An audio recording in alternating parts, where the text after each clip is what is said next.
जय श्री गणेश जी की जय। आज गणेश चतुर्थी है, इसलिए गणेश जी की कहानी सुनाने जा रहे हैं। गणेश जी की कहानी।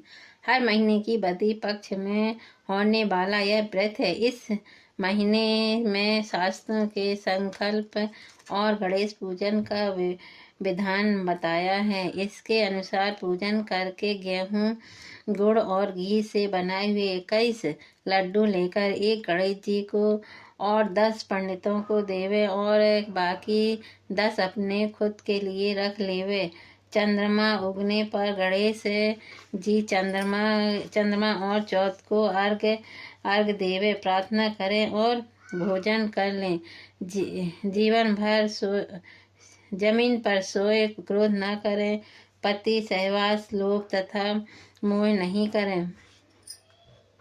इस तरह हर महीने चौथ तक करती रहे। 1 वर्ष या 3 वर्ष तक करें अथवा जन्म भर करती रहे। पर सावन में लड्डू, भादों में दही, अश्विनी में उपवास, कार्तिक में छाछ, मृगशीर्ष में निराहार, पौष में गौमूत्र, माघ में तिल, फागुन में घी शक्कर, चैत में पंचगद, वैशाख में हरी पत्रिका, जेठ में घी और आषाढ़ में मधु शहद खाकर व्रत करें तो संकट दूर होता है, शांति मिलती है, रिद्धि सिद्धि बढ़ती है। कुंवारी कन्या करें तो अच्छा वर मिलता है, सुहागिनी करें तो सुहाग बढ़ता है और विधवा करें तो अगले जन्म में वह विधवा नहीं रहती है। अब दूसरी कहानी। जय श्री गणेश। हर महीने की बदी चौथ को यह व्रत रखें। दिन भर मौन धारण करें तो अच्छा है। सायंकाल फिर से स्नान करके गणेश जी, चंद्रमा और चौथ को पूजन करके तीनों को अर्घ देवें। घंटी के जल में दूध, धूप, सुपारी, रोली या लाल चंदन तथा चावल मिलाकर अर्घ देना उत्तम माना गया है।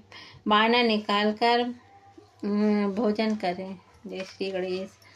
ओम गंगणपते नमः, ओम गंगणपते नमः, ओम गंगणपते नमः, ओम गंगणपते नमः, ओम गंगणपते नमः, ओम गंगणपते नमः, ओम गंगणपते नमः, ओम गंगणपते नमः, ओम गंगणपते नमः, ओम गंगणपते नमः, ओम गंगणपते नमः, ओम गंगणपते नमः, ओम गंगणपते नमः, ओम गंगणपते नमः। जय श्री गणेश। अब संकटा चौथ गणेश की कथा। यह व्रत माघ कृष्ण पक्ष चौथ को किया जाता है। इस दिन विद्या, बुद्धि, बारिद गणेश तथा चंद्रमा की पूजा करनी चाहिए।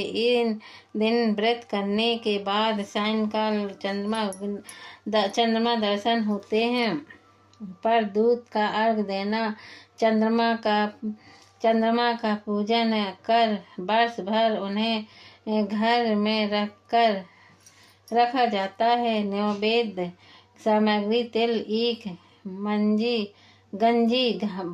भट्टा, अमरूद, गुड़ तथा घी से चंद्रमा गणेश का भोग लगाया जाता है। यह नैवेद्य रात्रि भर डलिया इत्यादि से ढककर यथावत रख दिया जाता है और इसे भाई बंधुओं में बांटा जाता है, जिससे प्रेम भावना स्थायी होती है। कथा इस प्रकार है। एक बार विपदाग्रस्त देवता लोग भगवान शंकर के पास गए। उस समय शंकर भगवान के सम्मुख स्वामी कार्तिक तथा गणेश भी विराजमान थे। शिवजी ने दोनों बालकों को से पूछा तुम में से कौन ऐसा वीर है जो देवताओं के संकट का निवारण करे।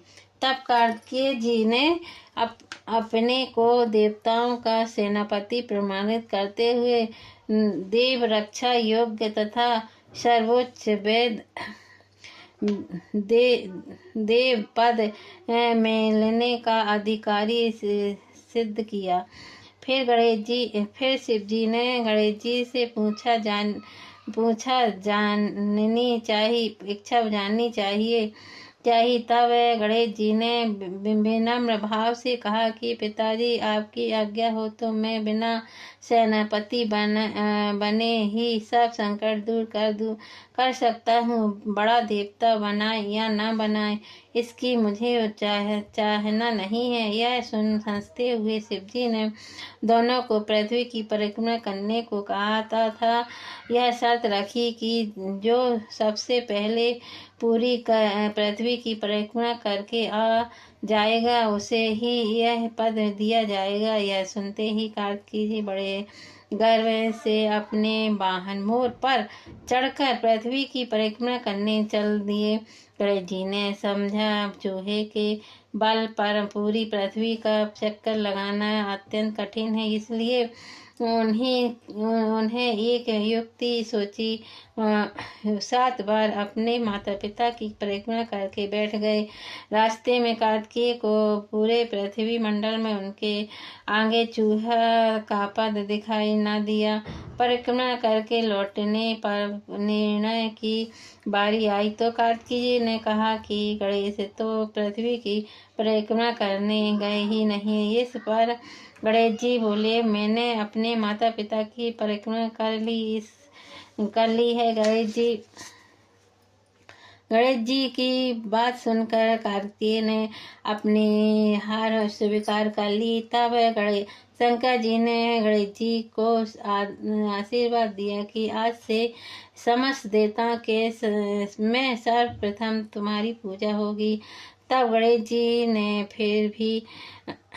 जी ने पिता की आज्ञा अनुसार जाकर देवताओं का संकट दूर किया। इस शुभ समाचार जानकर भगवान शंकर ने यह कहा कि चौथ के दिन चंद्रमा तुम्हारे मस्तक का सेहरा ताज बनकर पूरे विश्व को शीतलता प्रदान करेगा। जो स्त्री पुरुष इस तिथि पर तुम्हारी पूजा तथा चंद्र दर्शन देंगे उनको